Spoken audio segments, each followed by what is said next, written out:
Yeah, I'm gonna give you his intro again, and hopefully, if I speak nice and slowly, by the time I'm done, he'll be on. Let me also set up to stream to Facebook. Nope. And I've got the file here, so if worse comes to worse, we'll start reading the charts together.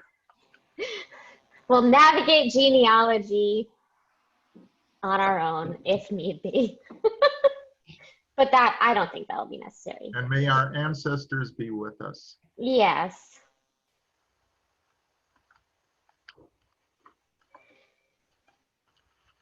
Okay. Be here by the mouse.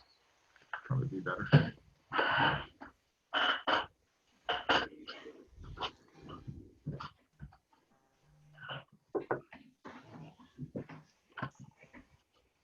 All right. So Don Wilson is senior librarian in the Ruth E. Lloyd Information Center for Genealogy and Local History, also known as RELIC. It's a good acronym. Which is a department of the Prince William Public Library System. A native of Indiana, he has a master's degree in library science from Indiana University. And in his spare time, he enjoys participating in community theater. Today, he will be presenting to us, hopefully, Genealogy 101, Getting Started.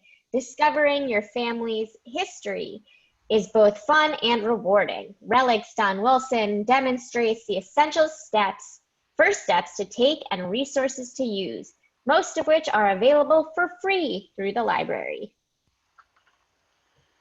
And while we're waiting for Don, I can add that RELIC has just moved from Bull Run Library to Central Library, which is the library on Mathis Avenue between Manassas and Manassas Park.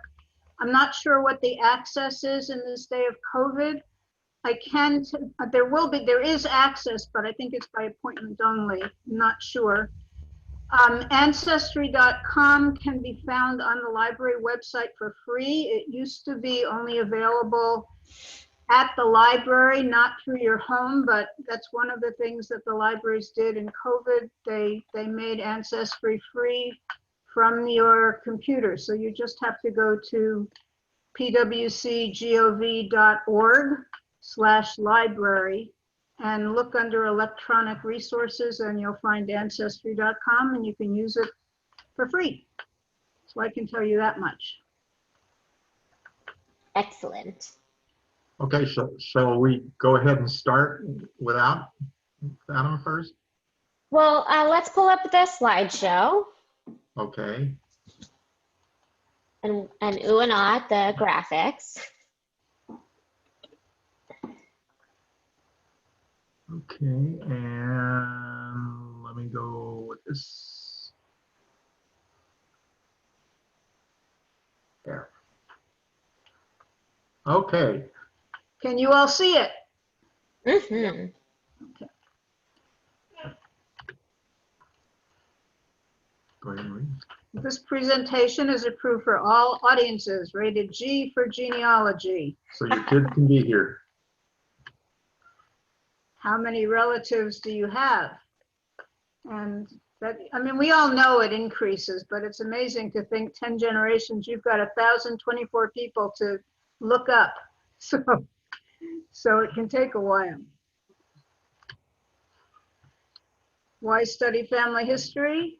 Curiosity about our origins, finding family ties, proving traditions that you may be talking about around the Passover table, but not know if they're true.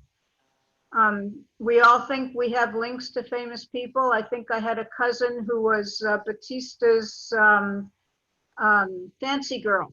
So I could look that up and see if that's true. Genetic and health questions.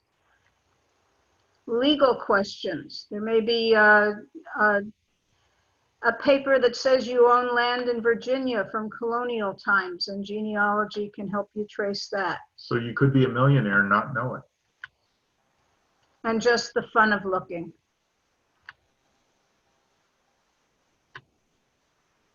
So one of the suggestions that Don has is going to RELIC's website, and that's the library email and library website, and I can give that again at the end of the program.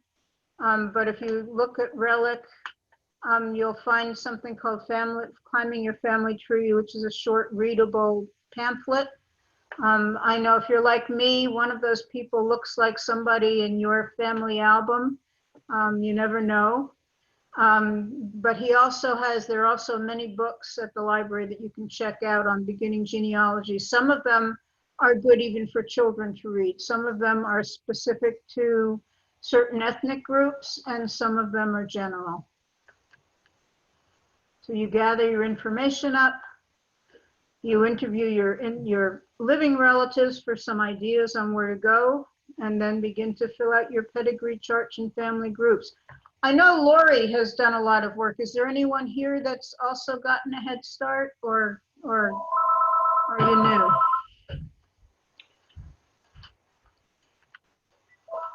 Hi, Don. So here he has a chart on charting your course, how to keep track of what you've done. So here he has an example of a pedigree chart. So the history of your parents. And some family group charts, family at a glance, and a research log that you should keep so you can keep track. As you get into this, you're probably going to find a lot of different things. And if anybody wants me to, I can send you, put that back on, David? Sure. I can send you a copy of this. If you don't want to start from scratch, you just let me know and I'd be glad to email you guys a copy. Don said, as usual, Prince William is slow. He's just getting logged in and he hopes to join us within 5 minutes. But I'd be glad to send any of these papers to you. Okay, now you're getting past me a little bit, but whoops, it didn't do. David, I thought it was, I forgot. I'm not on a live. All right, I won't touch it. Okay. So this is something that, there's the website right there, cindyslist.com/softwarehtm. It's a whole list of genealogy sites that you can get to on the internet. And again, I'd be glad to send this to you, but maybe Don has, maybe there's a way to get you the links too. Does anybody want me to leave it on for a sec? You want to, or is anybody writing? Okay, tell me when to change it. So there's a lot out there, but the Cindy's List, that'd probably be the fastest way to do it. Just write down cindyslist.com/softwarehtm, and that will get you to this page and you'll be able to find the links. So this is like an index, I guess you could call it, with lots of links to places to go. Okay? Okay. So record where you got your information. That's important in case you want to go back to it. It also kind of legitimizes what you find, that you didn't make it up. So when you make a photocopy, the name of the book, the newspaper, etc., on the sheet, because that's probably not going to be on the page that you copy. So go back to the front and find the title. And the date would also be important. If somebody gives you a copy, write down who gave it to you so you can get back to them. Take the time to do it now because you won't remember to do it. You won't remember the information later. So again, make sure you know where you got the information from.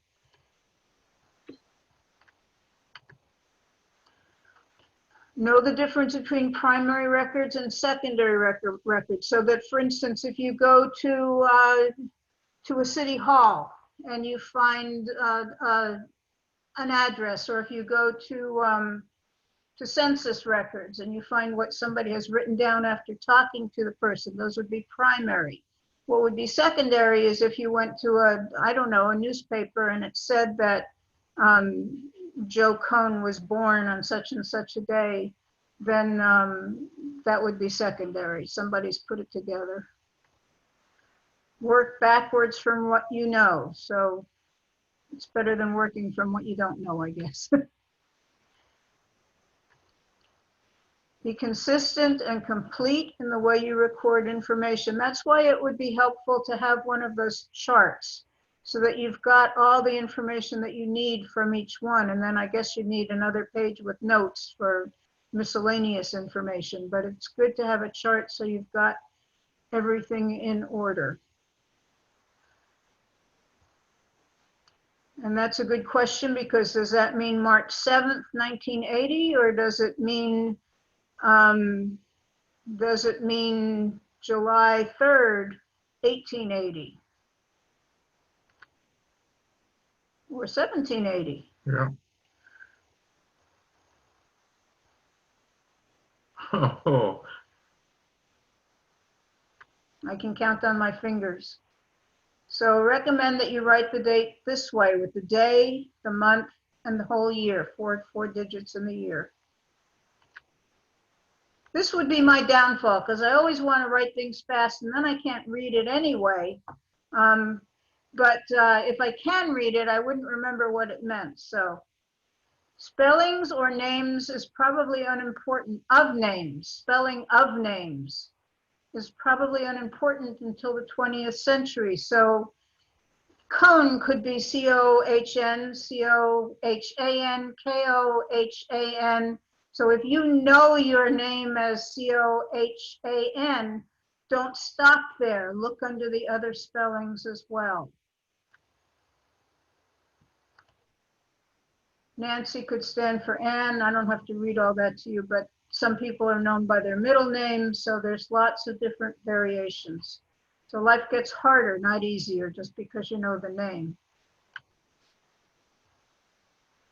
Naming patterns are important clues to ancestry.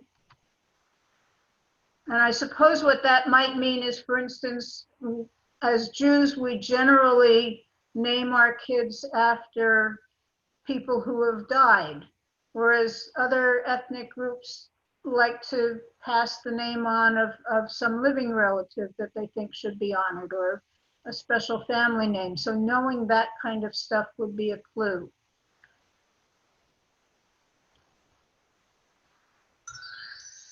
And there's all the different ways to spell Rose, including with an extra couple of syllables after it. Places to start: family memories, oral histories, diaries and letters, family papers, Bible records, photographs, cemetery inscriptions. And you might have some other sources that are specific to your family. Like my mother has recipes, and some recipes are handed down. So that would be another place to find names of other people. Family papers to look for: birth and baptismal certificates, baby books, school report cards, death and marriage certificates, military discharge certificates, newspaper clippings. I don't know what's in the rest of the slides, but if you don't know how to get some of these materials, and if they're not in the subsequent slides, that's one thing that RELIC can really help you with. Don and his associates are very helpful in knowing how to get these things. So if you run into some kind of snag, they can assist. Don has actually joined the video feed now, if you yes, I'd want love to turn it over. Hi, Don. Hi, Debbie. Well, thank you for taking over there. It sounds like you know everything there is to know, pretty much. No. I know what I don't know. She worked with you in the library. It all came over to her. Okay, your turn. Okay, well, we've got some examples here of some documents. This is an example of a marriage certificate. Actually, it's an application for a marriage license, and it gives the names of the couple, and it gives you information like their age or birth date, where they were born, names of parents, So it can be very useful for tracking your family backwards or finding cousins. Next.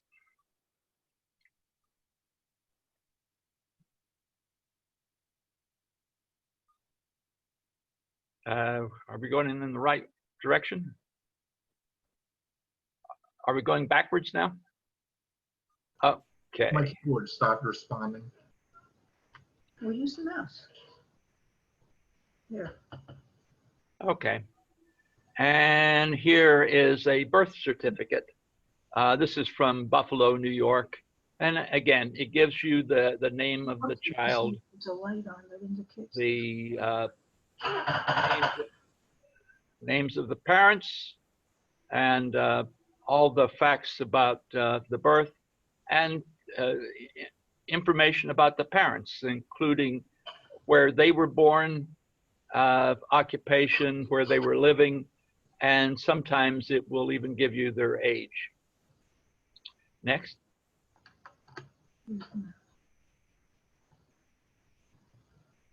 And a death certificate. Yeah, the three types of vital records that are most used are birth, marriage, and death. And the death certificate is going to give you the place and date of death of the person. It will tell you how old they were, or when they were born, where they were born. And if you're lucky, it will give you the names of their parents, including the mother's maiden name. That can be very helpful. And on this form, it asks for the birthplace of parents. Sometimes that is listed as unknown.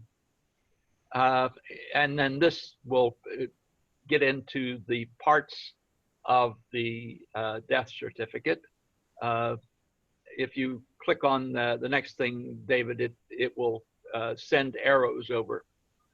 So it gives you the date of death, date and place of birth, the spouse's name, occupation, parents. In this case, they left a question mark, the cause of death, and the cemetery where the person is buried. Okay. Obituaries are a very important source for tracking family, especially if you're trying to find what happened to your cousins. And as this note is saying, obituaries are not all the same. Sometimes they give just a little bit of information, the name of the person, their age, when they died, and maybe some information about the funeral. Or they could give you a whole life story of the person. And what most people are looking for is the names of all of their next of kin and where those next of kin are living. And that can be helpful. Now we have a database the library offers called America's Obituaries and Death Notices. It's part of the News Bank database. This one on the bottom is an example from it. It mainly is obituaries from around the country over the last 10 or 15 years. Occasionally you'll find earlier ones in it, but it's usually just more recent obituaries. Okay, next. Cemetery inscriptions. That's an important method of finding information also. Most families are buried with their other relatives.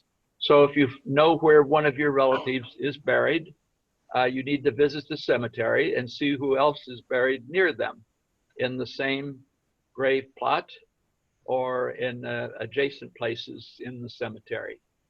You may find their parents, their brothers and sisters, and cousins all buried in the same general area.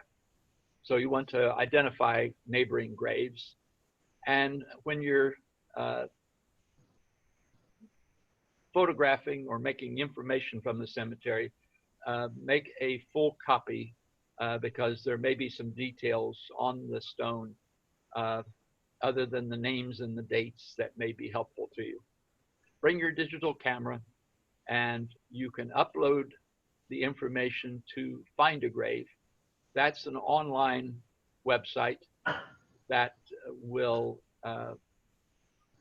it's the largest database of cemetery records in the world. And you can upload information to it. There's a similar website called Billion Graves, and it concentrates on getting the exact GPS location of every grave that is recorded on their site.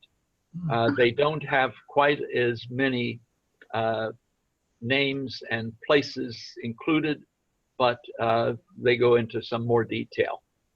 Next.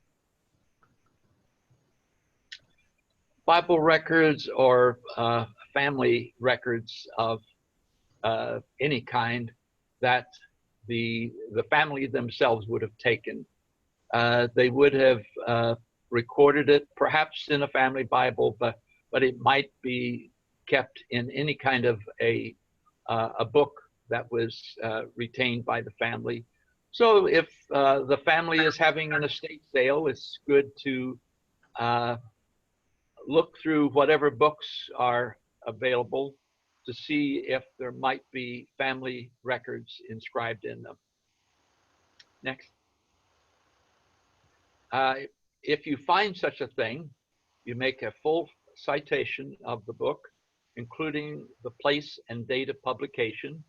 So if you have a Bible that was published in 1850, you know that the information in it was written after 1850, and it might be that old. Does the handwriting vary? Were the entries done all at the same time?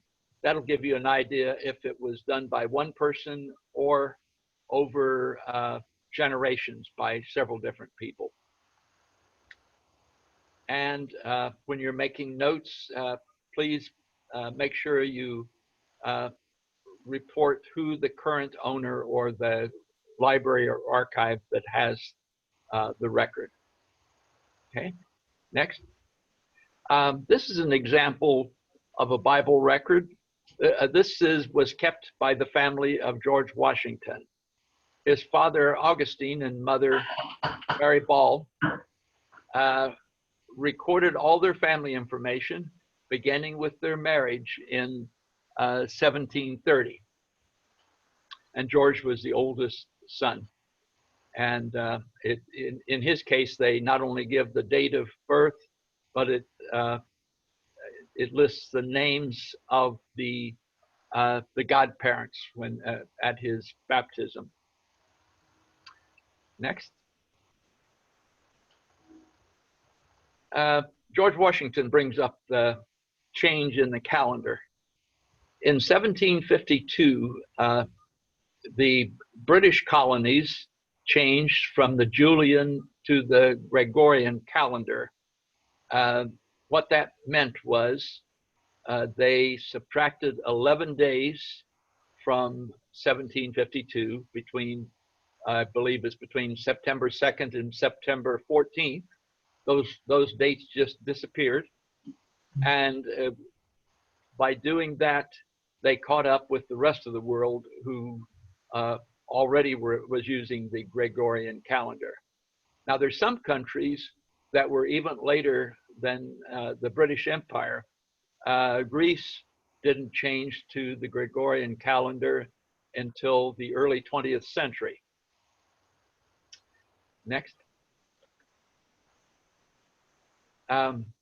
Anyway, under the Julian calendar, New Year's Day was on March 25th, which means that the dates between January 1st and March 24th would still be under the old year.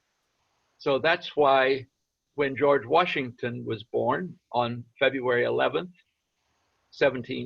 what we would call 1732, it was still 1731 under the Julian calendar or old style calendar.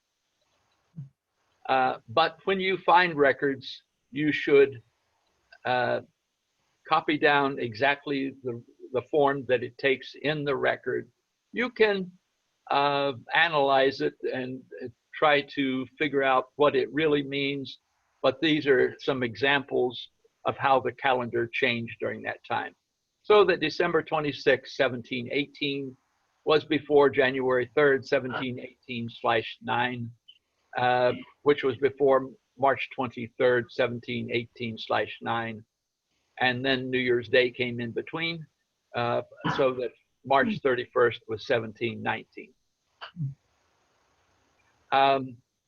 Okay, and that's enough of that. Yeah. Military papers are another important kind of record for you to look for. There's many types of records. This is a draft registration card. I'm not quite sure from this example. Andrew Rossi gives you his date of birth, where he was living, where he was born, and who he was working for, and his next of kin. I think this is from the World War I draft registration, which would have been done in 1917 and 18.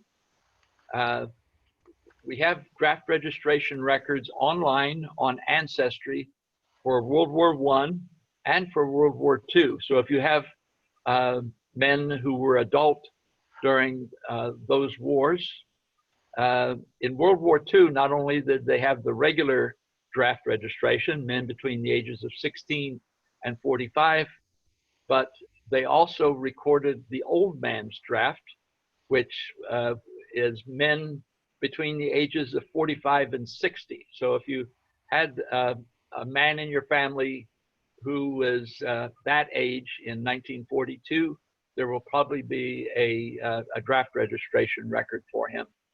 There are various other kinds of papers, pension applications, the muster rolls, and different unit histories.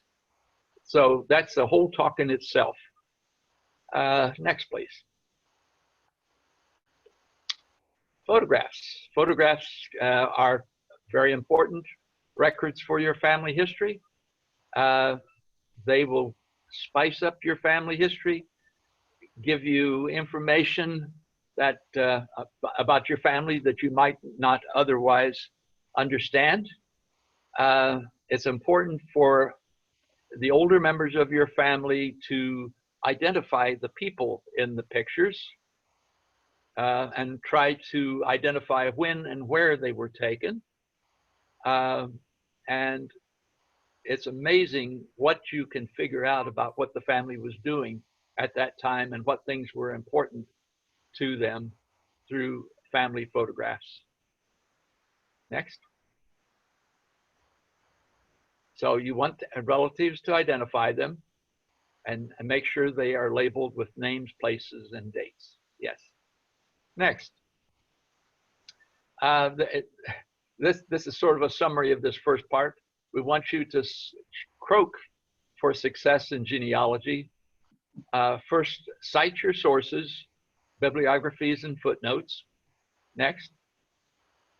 You should record what you have done, a register of what you've looked at and what you found. O, for organize your information into data files and indexes. A, analyze what you have gathered into charts, timelines, and a narrative. And K, know what questions you want to ask next. In other words, what information have you not found yet? And that is the no. Next. Correspondence tips. Okay, when you're corresponding, this talk was originally written in the time before email. Everybody had to write letters or type letters. And so we had to emphasize that whenever you write to somebody, You should make it legible, type if possible. Next. Only ask one or two very specific questions. The more you ask, the less likely you're going to get a reply, or you may get a very superficial reply. You need to give enough facts so that the person receiving the letter will know what you're looking for. Give names, places, and dates. Don't ask for everything on your family. At the library, we often get email or letters from people saying, please send me everything you have on the Smith family. Well, that's not going to happen. Sorry. Too much. If you're sending to a library or an archive, ask about the cost of their service and include a self-addressed stamped envelope with any mailed request. But as I say, most of our inquiries nowadays are by email, and that's fine. Okay, talking a little bit about library research. We have published family histories, state and local histories and research guides, city directories, maps, newspapers, manuscripts, and published indexes and abstracts and bibliographies. Those are all the kinds of things you can expect to find in a local history library or a genealogy library. There are many of them around the country. Here, for example, is the title page for a city directory for Richmond, Virginia, 1932. Next. And this is a typical page from the book.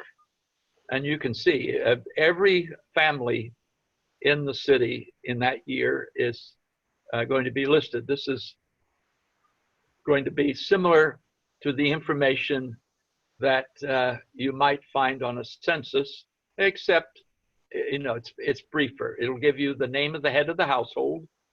In this time period, they will give you, I believe they give you the name of the spouse.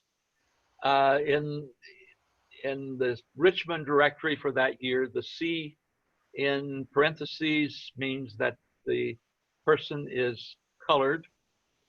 It'll give you where they are living, and it often will give you the occupation. Many directories of the 20th century will list everybody in the household over the age of 16. So older children in the household may be listed separately in these city directories.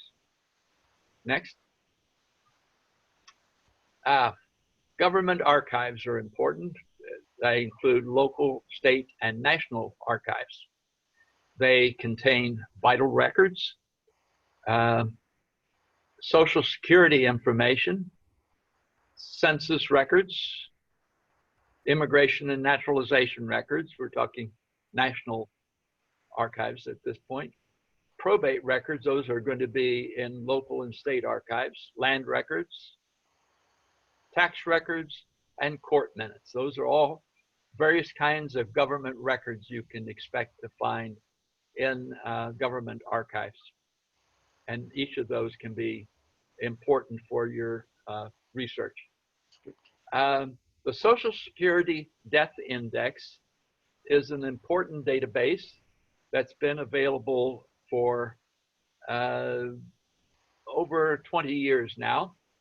It was a big deal when it first came out. It was one of the first national databases. And you can look up a name of anybody. At that time, when it first came out, it was everybody who died under Social Security since 1962. Since that time, they have caught up indexing the earlier records. So theoretically, it contains anyone who was covered by Social Security since 1937. gives your, down at the bottom, it will show you the kind of information in this database. Gives you the name of the person, their birth date, their death date, the last place of residence, the place where their last benefit was sent. That may give you a clue as to the next of kin, the Social Security number, and where their card was first issued. That will give you an idea where they were living when they were young. Okay. Now, when they first started making the Social Security Death Index available, it didn't include all the information such as names of parents, which people wanted to know. And so we would encourage people to write to Social Security and ask for the SS5 form, which looks like this. And this is the form that the person filled out when they first signed up for Social Security. And it not only gives their birth date and birthplace, but it gives the father's name and the mother's maiden name, which you may have trouble finding elsewhere. Now, since those days, in the last few years, the information from these SS5 forms has been transferred to computer databases. So it is now on Ancestry. It's called Social Security Applications. And so this same information should be available on Ancestry and on Family Search. Next. Okay, census is important. The US Census is one of the most basic forms of research that should list everybody in the United States, going all the way back to 1790, every 10 years. Beginning in 1850, they list everybody by name. Before that, they only list the head of household plus a head count for the people in the household. This is an example of the 1920 census, the 14th census. And near the left-hand side, you will see the column that has the names of people. They are grouped by household and family. It gives you the name of the head of the household, and then everybody else in the household is identified by relationship to that person.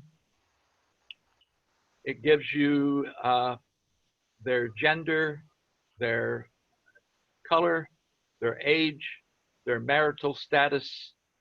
They give birthplace, occupation, and various other pieces of information, depending on the census year.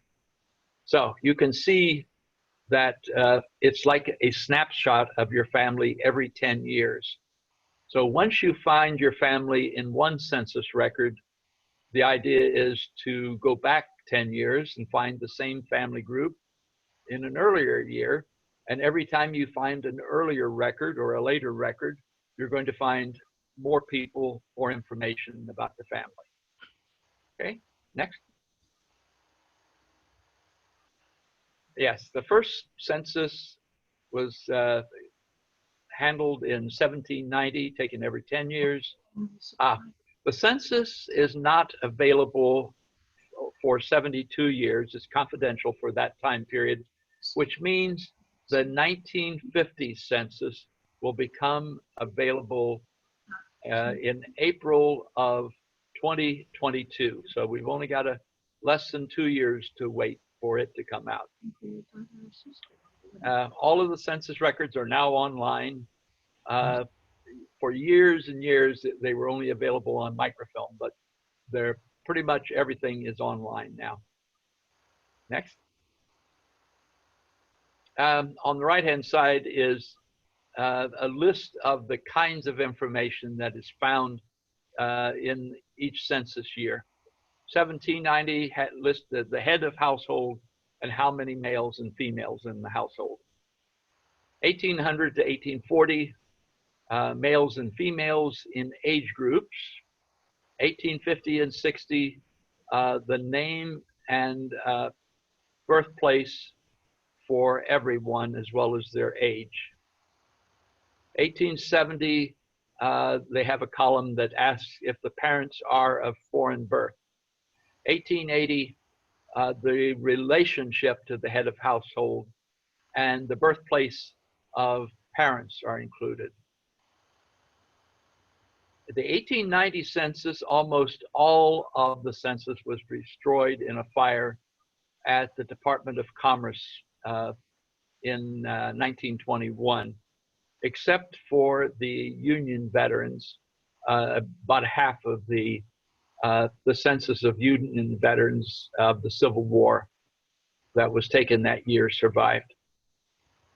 1900 gives the month and year of birth of everyone, and it gives you citizenship information, such as the year they came to the United States and whether they've been naturalized.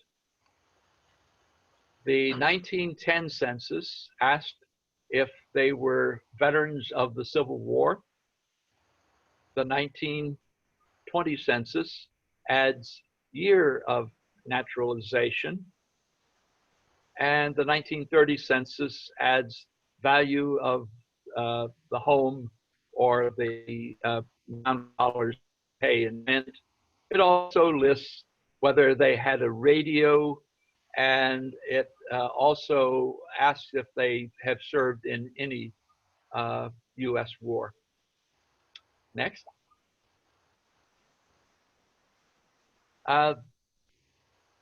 Well, the 1940 census came out in April of 2012, and it shows their income in 1939, and it shows where they were living in April of 1935 as well as in 1940.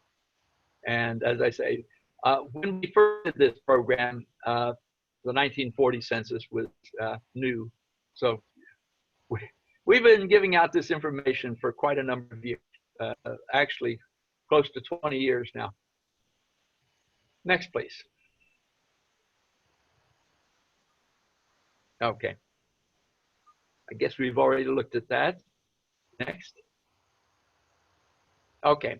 This is zooming in on the 1920 census. So you can see the column inside the box.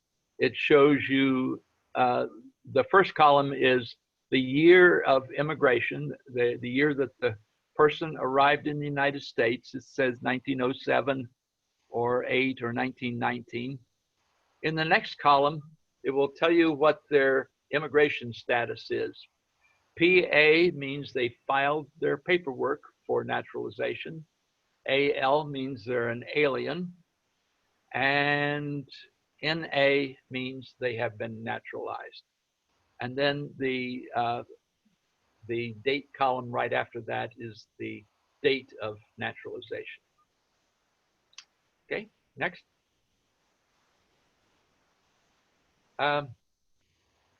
This is an example from the 1820 census.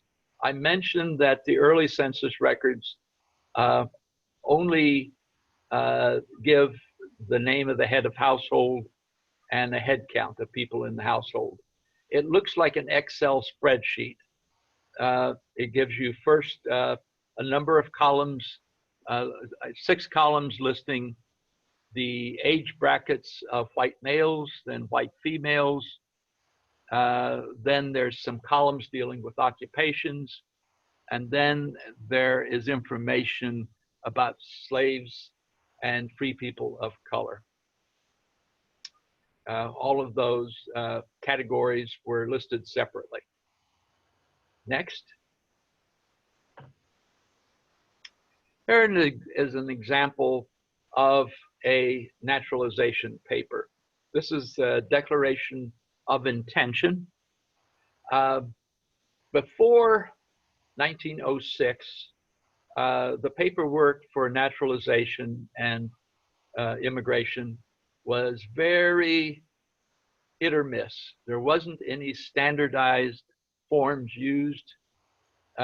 Every court could make up their own paperwork. They could record whatever they felt was important. So we have quite a lot of papers before 1906 that give either very little information or much more than you would expect. But after 1906, they're more consistent. They give you the name of the person, their age, their a physical description, where exactly they were born, the date of birth, where they're living now.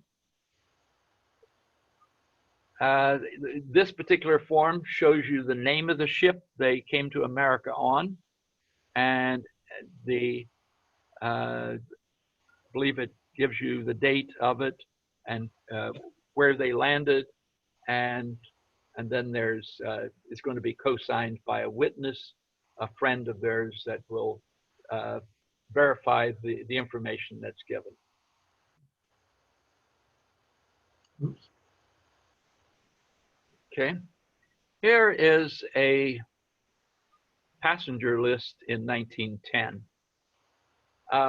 Passenger lists after 1906 also were standardized and much more detailed than the earlier lists. They give you the name of the person. It shows you, in this particular case, I believe those in the next columns is the amount of cash they're bringing with them. But it, anyway, it gives their age, their occupation. By this time, they are asking for where exactly they lived in the old country. It will tell you who they're going to join in the United States and what their address is. And it will tell you the name of their next of kin in the old country and exactly what their address was. And it will also tell you exactly where this person was born. So this can be very useful in trying to track your ancestor back to the old country, trying to identify what town's records you are looking for. Next. Then there are institutional records. Churches and religious institutions, schools, business and employment records, social organizations, and newspapers. These are all kinds of institutions that you should look for. What institutions were the members of your family associated with? Because if records of that organization have survived, then it will give you details about your relatives' lives. And the newspapers can be very important because they may have information about what's going on in the organizations that your family participated in. Many newspapers are now online, available that can be searched. They have digital images, and they have been scanned so that if you put in keywords, it will find those keywords in the newspaper. Newspapers.com is one database that we have a single user subscription to. If you have a Virginia driver's license, you can have access to a newspaper archive database that the Library of Virginia subscribes to. And there's another one called Genealogy Bank, which is also newspapers. Each of them overlaps to a certain extent, but each one has newspapers that are not in the others. And the Library of Congress also has a collection of newspapers online. Their database is called Chronicling America, and it is free to access on the Library of Congress website. Most of their newspapers are prior to 1923. Next, please. Maps are another type of document that may be helpful to you. The Sanborn Fire Insurance Map Company in the middle 1800s started mapping every city in the United States, any city of any size. So depending on how big the city was, they might do it frequently, every 10 years or maybe more frequently. This is the cover sheet for Manassas's Sanborn maps for 1912. It just shows the downtown area of Manassas. And on the extra pages that go with this, it shows you every building in the downtown area. It shows you what material each building was made out of, their size, how many stories, what kind of roof they had, what kind of a heating system, anything that a fire insurance company would want to know about a building that they were insuring. So, but those historic maps can be very useful to people who are doing local history or genealogy today. Next. And this is the street level picture of one of these maps. This is downtown Manassas. I'm trying to figure out what streets, the names of the streets are not shown here. Yeah. Don, I'm sorry to interrupt, but we should end in not much more than 5 or 10 minutes. Okay. Do you want How many slides do we have left? I have no idea. I think we're getting, okay, let's move on. Yeah, we're on 45 of 71. Okay. Yeah, that's right. This is an especially long collection of slides. Okay, let's go on. All right, so that's what those look like. Next. And this is other maps from the 19th century that show you roads, railroads, and the locations of farms. So it will give you the name of who was living at a particular place at that time. Next. Okay, so you can do primary research without going to the place where your family lived. The Church of Jesus Christ of Latter-day Saints is the largest repository of genealogical materials. That's familysearch.org. It's a free website. You need to register with them, but using this website, you can see local records, government records, organization records from all over the world, from many countries. Next. And next. Okay. And of course, they have many indexes on their website. So if you put in the name you're looking for, it'll bring up many records that might be helpful to you. Yeah. And when you go to the catalog there, it will show you if they have the records for the place where your family lived. Okay, next. This is a special part of the Family Search website. It's their wiki pages. You can put in any topic of interest to you. For example, Jewish genealogy research. It will give you basic information and give you links to various kinds of sources that you might not be aware of, and will lead you to various sources on that website. Okay, next. If you find that you want to get books or microfilm that our public library does not own, you can get them through interlibrary loan. We have an interlibrary loan service. Debbie can tell you all about that if you want to go into that in detail, or you can go to the library's website and it will show you how to register for that. Yeah. Sorry. Then there's various parts of the genealogical community who can help you. Next.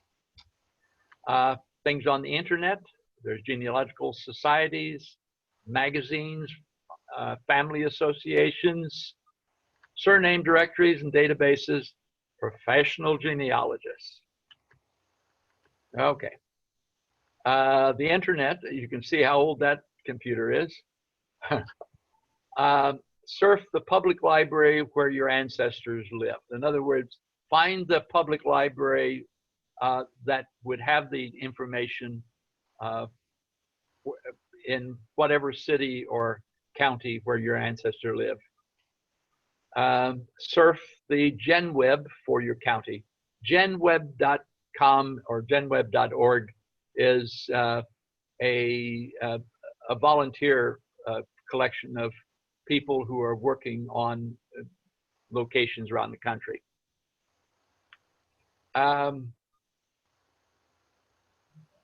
Then you can find images online from websites such as Family Search and Fold3. Fold3 is a subscription website that has military information. Next. Google, of course. You can Google your topic or your family name. And other people's genealogies are published or online. If you find a book or something online that concerns your family, you can use that work as a guide, but don't take everything you read as gospel. Next.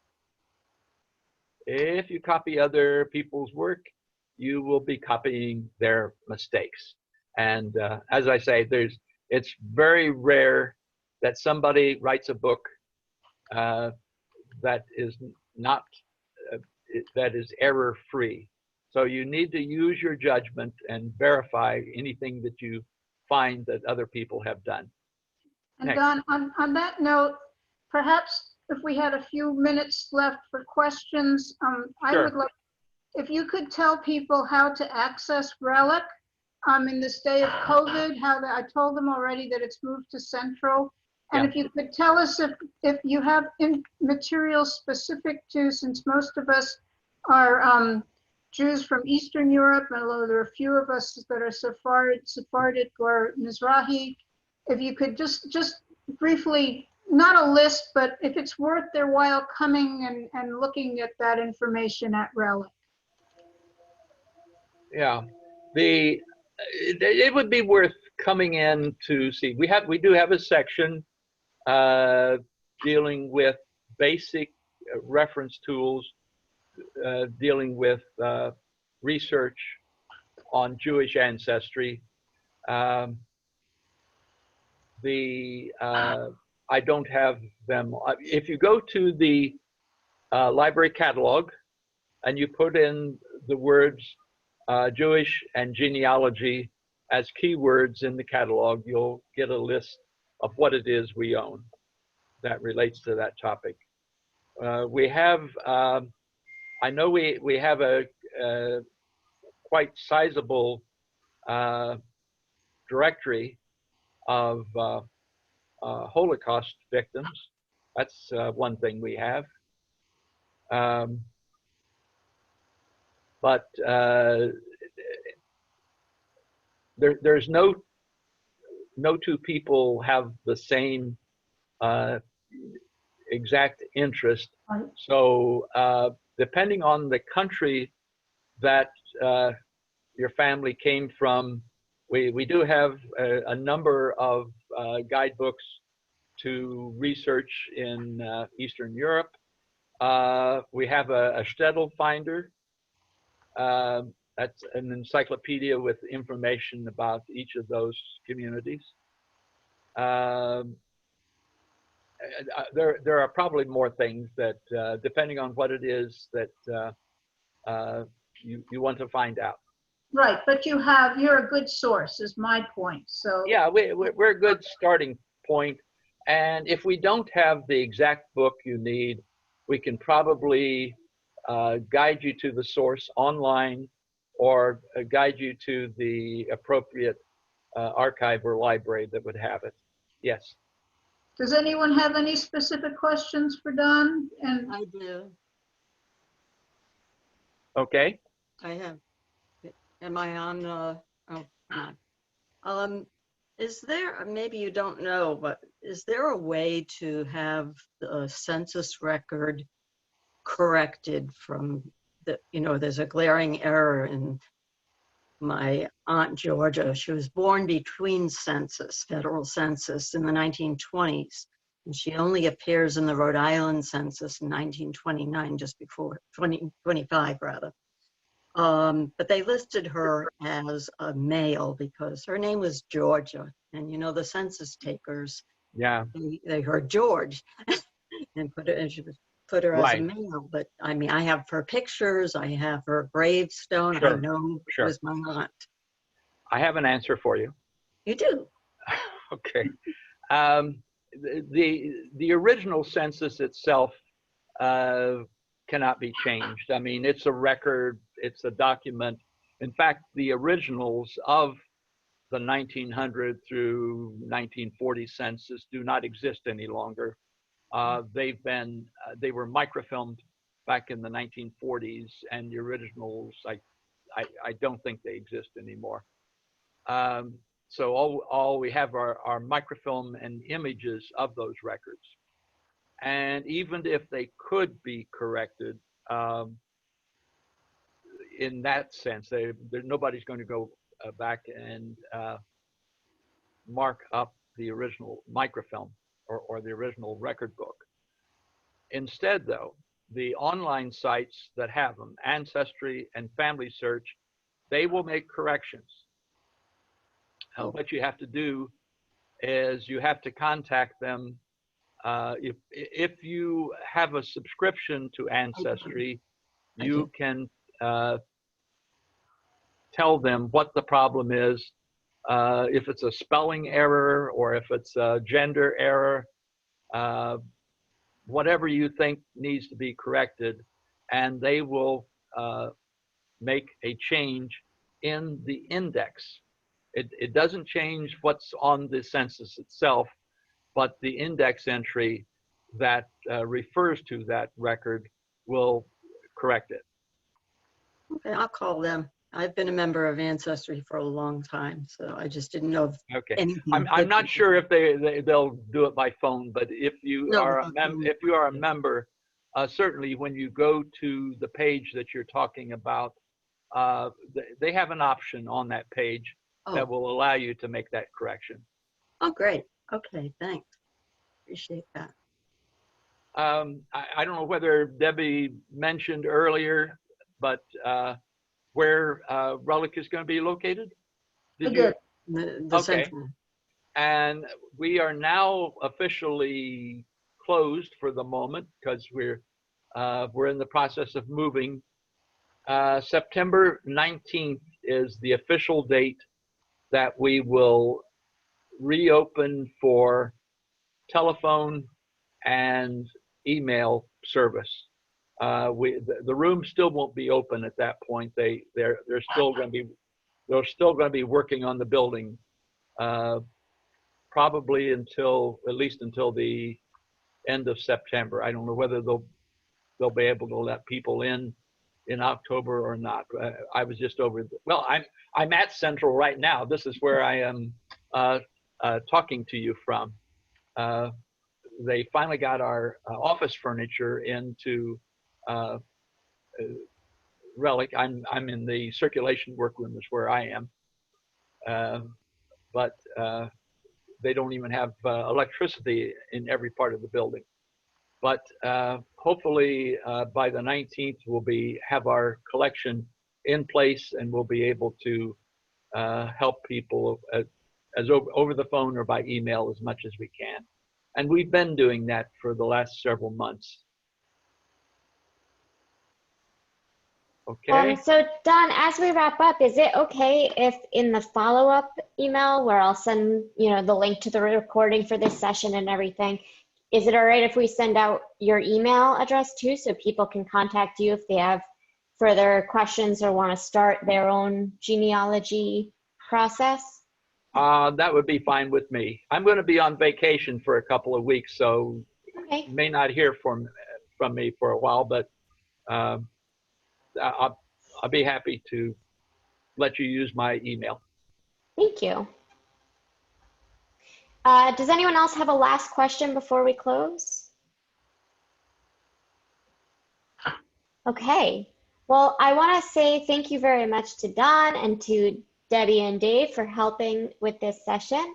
And it's been a great summer series these last several weeks. And so a big thanks to all of our presenters and attendees. This recording, I don't have time to upload it immediately as I normally do, but I'll send the email out tomorrow once it's on YouTube and everything's good to go. And that's it. High Holy Days are coming up, so that's where our programming attention is right now. But if you have topic requests for adult ed in the later part of the fall, send them to me and we'll see what we can do. All right, have a great afternoon and great week, everyone. Travel safely. Thank Thank you all. You.